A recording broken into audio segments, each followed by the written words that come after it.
Hello everyone, आप लोगों को पता होगा एनआईटी से रिलेटेड हम लोगों ने एक प्लेलिस्ट यहाँ पर बनाया हुआ है जिसमें हम कवर कर रहे हैं जितने भी एनआईटीज हैं उन सभी का प्लेसमेंट के साथ साथ आपका कट ऑफ क्या रहने वाला है। अब कट ऑफ ऐसा नहीं कि जस्ट मैंने आकर के आपको रेंडमली जनरल कैटेगरी का या किसी एक कैटेगरी का आपको बता दिया। यहाँ पर हम बात करेंगे बिल्कुल डेप्थ में जाकर, और डेप्थ में किस तरीके से जाएंगे। पहले हम बात करेंगे अदर स्टेट और आउटसाइड के अकॉर्डिंग। उसमें हम बात करेंगे हर एक ब्रांच के लिए, चाहे आप किसी भी स्पेसिफिक ब्रांच की बात करो। देन उसके साथ जो सबसे ज्यादा इंपॉर्टेंट है वो है कैटेगरी, यानी कि कैटेगरी के अकॉर्डिंग हम यहाँ पर डिस्कस करने वाले हैं। और सबसे मजे की बात यह है कि आप लोगों को यहाँ पर पूरे 2 साल का कंपैरिजन मिलेगा। 2024 में कट ऑफ क्या गया था और 2025 में कट ऑफ क्या रहा है, उन दोनों का अगर आप देखोगे किधर क्या कुछ देखने को मिला है तो वो सारी चीजें आपको यहाँ पर देखने को मिलने वाली हैं। ठीक है, तो फटाफट आप लोग एक बार स्क्रीन पर आ जाइए बिना टाइम वेस्ट किए हुए। यहाँ पर हम सबसे पहले कवर करने वाले हैं। देखो, एनआईटी त्रिची को हम ऑलरेडी कवर कर चुके हैं। अगर आप लोगों ने वीडियो नहीं देखा है तो आपको मिल जाएगा, ऑल अबाउट एनआईटी त्रिची, ये आप डालना, जस्ट आपको मिल जाएगा। ठीक है, अदरवाइज मैं उसी प्लेलिस्ट में इस वीडियो को भी प्लेस करूंगा तो दोनों वीडियो आपको एक ही जगह मिल रहे होंगे। और आज के इस वीडियो में हम कवर करने वाले हैं एनआईटी दिल्ली को। एनआईटी दिल्ली के बारे में अगर कुछ बेसिक इनसाइट्स हम यहाँ पर जानने की कोशिश करें तो जो कॉलेज आपका एस्टेब्लिश हुआ था 2010, गवर्नमेंट कॉलेज है, जितने भी एनआईटी ये सारे गवर्नमेंट ही होते हैं। लोकेशन होने वाला है नरेला दिल्ली। ठीक है, कैंपस साइज 51 एकड़ का कैंपस है। अब दिल्ली में कॉलेज बना हुआ है तो 400 500 600 एकड़ का कैंपस तो नहीं मिलेगा, क्योंकि क्राउडेड एरिया है तो वहां पर उसी तरीके से आपको मिलेगा, यानी कि ये बिल्कुल अंदर जाकर के आपको मिलने वाला है।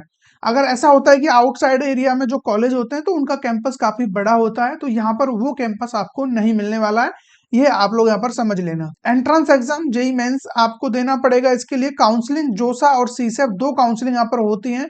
अगर आपको जोसा में एडमिशन मिल जाता है वेल एंड गुड, अदरवाइज आप सीसेप काउंसलिंग में जा सकते हो। 12th में 75% आपको स्कोर लेके आना पड़ेगा। SC ST वाले बच्चों को 65% पर भी काम हो जाता है। देन अब आगे बात करते हैं, जो सबसे इंपॉर्टेंट चीज है वो है कट ऑफ। तो सबसे पहले ST कैटेगरी में हर एक कैटेगरी के अकॉर्डिंग यहाँ पर चल रहा होगा, और ये ओनली एनआईटी दिल्ली के रिगार्डिंग वीडियो है, तो एनआईटी दिल्ली से रिलेटेड ही सारी कट ऑफ को हम यहाँ पर देख रहे होंगे।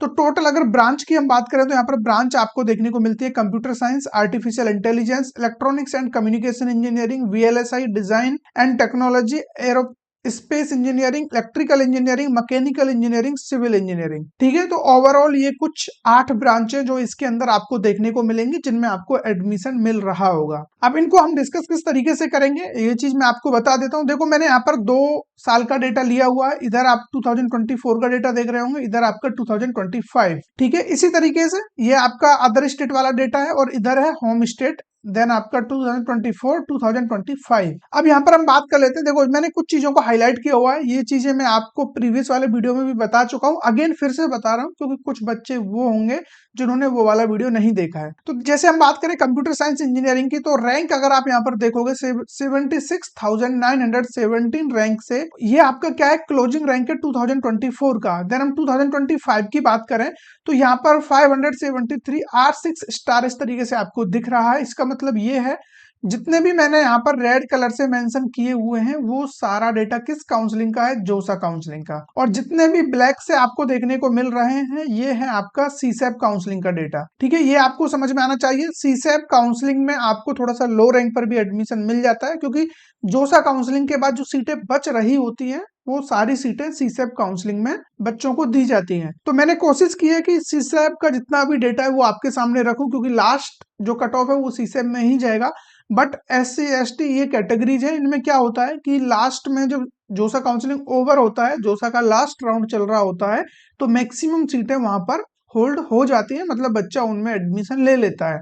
तो फिर कुछ चीजें ऐसी होती हैं कि यानी कि कुछ ब्रांच ऐसी होती हैं जिनमें आपको सीटें देखने को नहीं मिलेंगी सीसेप में।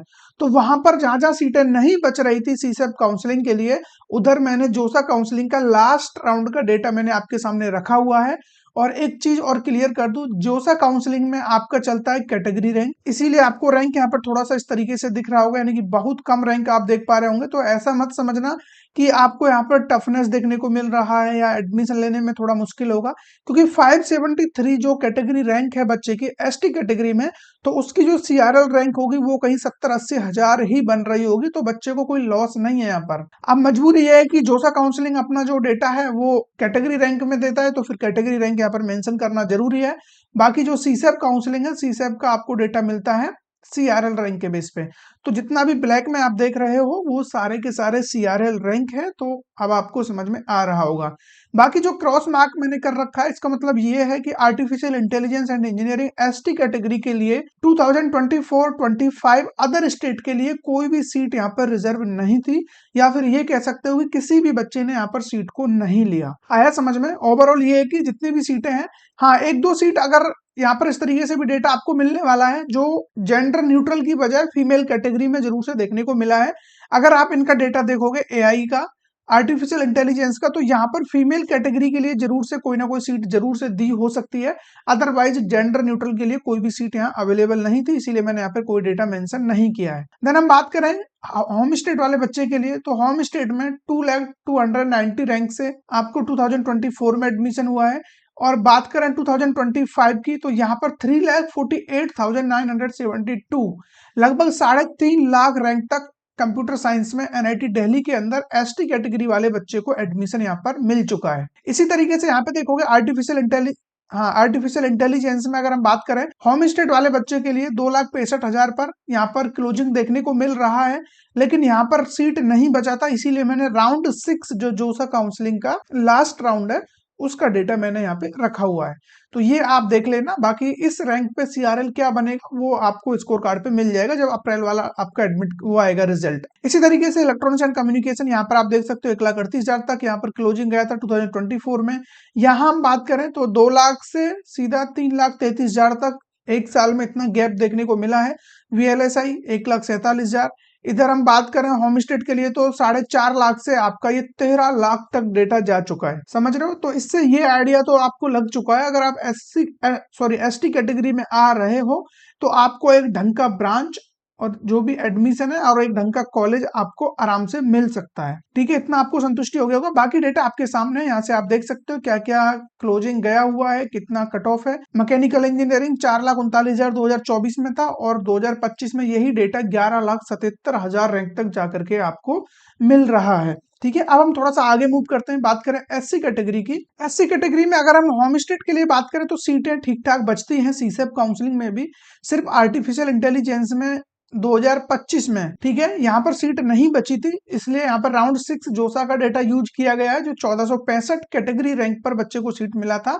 बाकी जितना भी डेटा अवेलेबल है आप देख सकते हो स्क्रीन पे, ये सब कुछ आपको मिला है सीआरएल रैंक और सीसेप काउंसलिंग के अंदर। ठीक है, कंप्यूटर साइंस की बात करें 91,000 2024 और 2025 में यही ब्रांच 88,691 रैंक पर क्लोज हुआ है। इसी तरीके से आप बाकी इलेक्ट्रॉनिक्स एंड कम्युनिकेशन इंजीनियरिंग का देखोगे तो होम स्टेट वाले बच्चे के लिए 1,39,000 से सीधा 1,06,000 तक मतलब देखने को मिला है। 1,39,000 2024-25 में 1 लाख। इसी तरीके से आप यहाँ पर देखोगे आउटसाइड के लिए भी काफी ठीक ठाक व्यवस्था है। SC ST कैटेगरी में 88,000 पर बच्चे को ईसी ब्रांच मिल जा रहा है, कंप्यूटर साइंस 45,000 रैंक पर, आर्टिफिशियल इंटेलिजेंस 81,000 पर। और जस्ट अगर आपको एंट्री बनानी है तो इस तरीके से जो भी ये ब्रांच है मैकेनिकल वगैरह ये आपको, ठीक है, यहाँ आपको 2 लाख रैंक पे मिल जा रहा है और इधर आपको लगभग 1 लाख रैंक पर आउटसाइड वाले बच्चे को भी ये कॉलेज मिल जा रहे हैं। ठीक है, इतना आपको समझ में आ गया। थोड़ा सा आगे मूव करते हैं, अब हम बात करते हैं ओबीसी कैटेगरी की। तो देखो एक चीज आपको समझ में आ रहा होगा, जब हमने बात करी थी यहाँ पर एसटी कैटेगरी की, तो एसटी कैटेगरी में सीटें बहुत कम बच रही थी। इसका मतलब कि आपको जो सा काउंसलिंग में सीट लेना बेहतर होगा। उसके बाद जैसे आप एससी कैटेगरी में आए तो डेटा थोड़ा सा ठीक ठाक मिला। होम स्टेट वाले बच्चों को लगभग सबको यहाँ पर मिल रहा था, एक ब्रांच को छोड़ करके, वो भी 2025 में। इसके अलावा आप जैसे ही हम ओबीसी कैटेगरी में आए तो यहाँ पर अब आप देखोगे अगर होम स्टेट की बात करें तो हर एक ईयर में, चाहे 2024 की बात कर लो 2025 की बात कर लो, सीसेप काउंसलिंग में हर ब्रांच अवेलेबल थी। इसी तरीके से आउटसाइड के लिए भी बात करें तो सिर्फ 2 जगह ऐसी हैं, एक 2025 में देखने को मिला था कि एआई में कोई भी सीट नहीं बची, एक आपका 2024 में देखने को मिला था वीएलएसआई में आउटसाइड वाले बच्चे के लिए सीट वैकेंट नहीं थी सीसेप काउंसलिंग में। अदरवाइज जितने भी कॉलेज हैं, सॉरी जितने भी ब्रांच हैं, सभी में सीट वैकेंट थी और सीसेप काउंसलिंग के थ्रू उन्हें फिल किया गया। बात करें सीएसई की तो लगभग 40,000 होम स्टेट के लिए क्लोजिंग था 24 में, ये घट करके 29,000 पर देखने को मिला था 2025 में। इसी तरीके से अदर स्टेट के लिए 15,000 और 2025 की बात करें तो जस्ट 13,000 पर ही क्लोजिंग देखने को मिल रहा है। ईसी की बात करें 19,000, 17,000 रह गया 2025 में। होम स्टेट के लिए 43,800 से यहाँ पर ये 39,889 तक ही रह गया 2025 में। बाकी डिटेल्स आप नीचे देख सकते हो, स्क्रीनशॉट ले लीजिए, कंपैरिजन करना है, बाकी आपको देखना है किस ब्रांच का क्या कट ऑफ गया है, तो वो भी आप यहाँ से इजीली देख पाओगे। अब बात करते हैं ईडब्ल्यूएस कैटेगरी के लिए। तो ईडब्ल्यूएस में देखो एक चीज आपको देखने को मिलेगी, यहाँ पर ज्यादातर ये चीजें देखने को मिली है। सीएससी की बात करें तो 12,000 और 12,000 2025 में था, लगभग सिमिलर है, ठीक है। होम स्टेट के लिए 31,000 से सीधा 67,000 तक गया हुआ है, एक साल में इतना जंप हुआ है। आर्टिफिशियल इंटेलिजेंस की बात करें 10,000 ही रहा है अदर स्टेट के लिए, मतलब अदर स्टेट में डेटा लगभग सिमिलर है, ज्यादा डिफरेंस नहीं है। इधर हम बात करें ईसीई की तो 15,000 से 16,000 ही रहा है, इधर 22,000 से 24,000, 32 से 32 ही रहा है, तो लगभग बैलेंस है। बट यहाँ पर मैंने एक चीज और यूज की हुई है, अगर आप देखोगे, जैसे कि हम बात करें इधर एरोस्पेस इंजीनियरिंग की बात करें तो 19,000 पर ये 2024 में आउटसाइड वाले बच्चे को यहाँ पर सीट मिला था। और यहीं अगर आप देखोगे मैंने यहाँ पर मेंशन किया हुआ है 2877 R6 स्टार F, तो इसका मतलब ये है कि यहाँ पर पहली बात तो सीसेम में सीट नहीं बचा था, तो जोसा के थ्रू सीट मिला, और यहाँ पर सीट भी जेंडर न्यूट्रल को नहीं, ओनली फीमेल कैटेगरी को। बात समझ में आई? चाहे आप राउंड 1, 2, 3 जोसा सीसेप किसी की भी बात कर लो, 2025 में एरोस्पेस इंजीनियरिंग में ओनली फीमेल कैटेगरी को सीट यहाँ पर दिया गया, इसके अलावा किसी को भी सीट नहीं मिला। अब जहां जहां भी आपको इस तरीके से दिख रहा है, लाइक यहाँ पर हम बात करें 2024-25 अदर स्टेट के लिए VLSI में ओनली फीमेल कैटेगरी के लिए, एरोस्पेस में चाहे हम बात करें इधर हाँ होम स्टेट के लिए, दोनों 2024-25 में ओनली फीमेल कैटेगरी के लिए यहाँ पर सीट दिया गया। बाकी इसी तरीके से सिविल इंजीनियरिंग में, और ये जो आपको दिख रहा है ये जेंडर न्यूट्रल को सीट अवेलेबल हुआ है 2025 होम स्टेट वाले बच्चे के लिए। बाकी आप यहाँ पर देख सकते हो क्या कुछ कट ऑफ गया है। अब लास्ट बात कर लेते हैं जिसके लिए बच्चे ज्यादातर यहाँ पर आए होंगे, तो वो है ओपन कैटेगरी का कट ऑफ किया जाता है, तो वो आपके सामने है। अब ओपन कैटेगरी का डेटा देखने से आपको एक चीज जरूर से समझ में आई होगी कि यहाँ पर एक भी ब्रांच ऐसी नहीं है कि जहां पर सीसैब के लिए कोई सीट नहीं वेकेंट हो। हर एक ब्रांच में कोई ना कोई सीट आपको मिलेगा ही, मतलब आपको मिले ना मिले वो आपकी रैंक पे डिपेंड करेगा, बट सीट जरूर से वैकेंट होती है। इससे पहले मैंने आप लोगों को जो वीडियो डाला था वहां पर हमने बात की थी एनआईटी तिरुचिरापल्ली के बारे में, तो एनआईटी तिरुचि में भी ऐसा कोई ब्रांच नहीं है जहां पर ओपन कैटेगरी के लिए सीट अवेलेबल ना हो सीसैब काउंसलिंग में। अगर आपको ये टर्म समझ में नहीं आ रहे जोसा सीसैब क्या है, आप बिल्कुल फ्रेश स्टूडेंट हो या ऐसे पेरेंट्स हो जिनको इस सब के बारे में नहीं पता है, कमेंट बॉक्स में जरूर से मेंशन कर देना, ताकि आपको मैं यहाँ पर थोड़ा सा गाइड कर सकूं, आपको बता सकूं और चीजें आपको आसान तरीके से यहाँ पर समझ में आए। ठीक है, तो ये है ओपन कैटेगरी का कट ऑफ जो आप देख सकते हो स्क्रीन पर, हर एक जगह पर सीट अवेलेबल है, तो वो वाला टेंशन नहीं है कि डेटा को जोसा से लेके आना पड़े। सारा डेटा जितना भी आपके सामने है ओनली सीसैब काउंसलिंग का ही ये डेटा है। कंप्यूटर साइंस की बात करें 10,000 से 8,000 ही रह गया, इधर 18,000 लगभग सिमिलर ही रहा, ज्यादा डिफरेंस नहीं है। अगेन यहाँ पर आर्टिफिशियल इंटेलिजेंस 9,003, हाँ यहाँ पर जो ब्रांच है ना एआई, इनका सबसे टॉप मोस्ट डिमांडिंग ब्रांच होता है। ठीक है, जनरल कैटेगरी में अगर आप देखोगे आउटसाइड के लिए तो हमेशा ऐसा ही देखने को मिलेगा, इसका जो कट ऑफ है वो टफ होता हुआ जा रहा है। लाइक उसी की तरह जैसे आपका यहाँ पर जैक दिल्ली काउंसलिंग के अंदर आपका एनएसयूटी कॉलेज है, उसके अंदर computer science with artificial intelligence उस ब्रांच की सबसे ज्यादा डिमांड होती है, उसी तरीके से यहाँ पर भी एआई वाले ब्रांच की थोड़ी ज्यादा डिमांड देखने को मिलती है। होम स्टेट वाले बच्चे के लिए बात करें 20,000 से 22,000 के लमसम देखने को मिला है। ईसी में 13,000 से 11,000, होम स्टेट के लिए 30,000 से 8,000। ये दोनों साल का डेटा मैं आपके सामने रख रहा हूँ, इधर 2025 इधर 2024, सेम ऐसे ही होम स्टेट वाले बच्चों के लिए। ये सारी चीजें आपको समझ में आ रही होंगी। जस्ट एंट्री की बात करें कि एंट्री हमें कहां तक बन सकती है, तो मैकेनिकल इंजीनियरिंग में इनका थोड़ा सा सबसे लो कट ऑफ जाता है, सिविल इंजीनियरिंग में थोड़ा उससे भी लो जाता है, और बाकी कहीं कहीं आपको देखने को मिलेगा मैकेनिकल सिविल में इस तरीके से ऊपर नीचे होता रहेगा। तो यहाँ पर बात करें होम स्टेट की, मैकेनिकल आपका 2024 61,000, इधर सिविल आपका गया हुआ है 95,000, इधर आपका 48,000 होम स्टेट का। ठीक है, 2025 ये 52,000 पर ही क्लोज हो गया। यहाँ थोड़ा सा लाइक टफनेस देखने को मिला है, बाकी यहाँ पर पिछली साल की अगर हम बात करें उससे भी पिछली साल की, तो 1 लाख तक यहाँ पर आराम से बच्चे को मिल रहा है एज जनरल कैंडिडेट। बाकी एक चीज आपको समझ में आ रहा होगा, अगर एनआईटी दिल्ली में आपको जाना है, फिर चाहे आप होम स्टेट हो या अदर स्टेट हो, ठीक है, आप किसी भी स्टेट से आ रहे हो, अगर ओपन कैटेगरी में हो तो अंडर 1 लाख रैंक लेके आनी ही पड़ेगी जस्ट एंट्री बनाने के लिए। समझ में आया आपको? जस्ट एंट्री बनाने के लिए। और ओपन कैटेगरी को तो ना कहीं भी चले जाओ आप, किसी भी एनआईटी में। मैं अभी आपको बता देता हूँ, लगभग 1,20,000 के अंडर अंडर जेंडर न्यूट्रल के लिए सीटें ओवर हो जाती हैं। ये बात आप मान लीजिए अदर स्टेट के लिए मैं बोलूँ तो। बाकी अगर आपका होम स्टेट लगता है तो बहुत सारे एनआईटीज है जहां पर काफी लो रैंक पर भी एडमिशन हो जाता है। वो धीरे धीरे जैसे अपना ये सिलसिला चलता रहेगा और सारे एनआईटीज को कवर करते रहेंगे तो वो सारी चीजें भी आपके सामने आ जाएंगी। तो अभी तक हम लोगों ने 2 एनआईटी को कवर कर लिया है। नेक्स्ट किस एनआईटी के बारे में आपको जानना है, इसी तरीके से डिटेल एनालिसिस, क्योंकि बहुत सारा टाइम लगता है एक ही वीडियो रिकॉर्ड करने के लिए 2 दिन का टाइम लगता है। क्योंकि जोसा काउंसलिंग से जो भी इनका ओआरसीआर होता है, ओपनिंग एंड क्लोजिंग रैंक, एक एक ब्रांच का डेटा पिक करना होता है इंडिविजुअली, हर एक कॉलेज के लिए, हर एक कैटेगरी के लिए, अदर स्टेट के लिए, होम स्टेट के लिए, उसके अलावा जितनी भी कैटेगरीज है, और फिर 2024-25 दोनों का कंपैरिजन के लिए।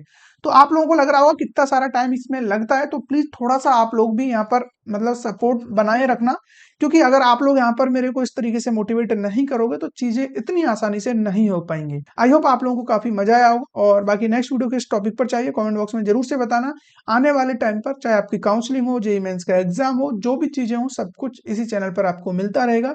ठीक है, तो चैनल को आप लोगों ने आई थिंक सब्सक्राइब कर लिया होगा। तो मिलेंगे ऐसे किसी इंटरेस्टिंग टॉपिक के साथ, तब तक बने रहिए हमारे साथ। Thank you.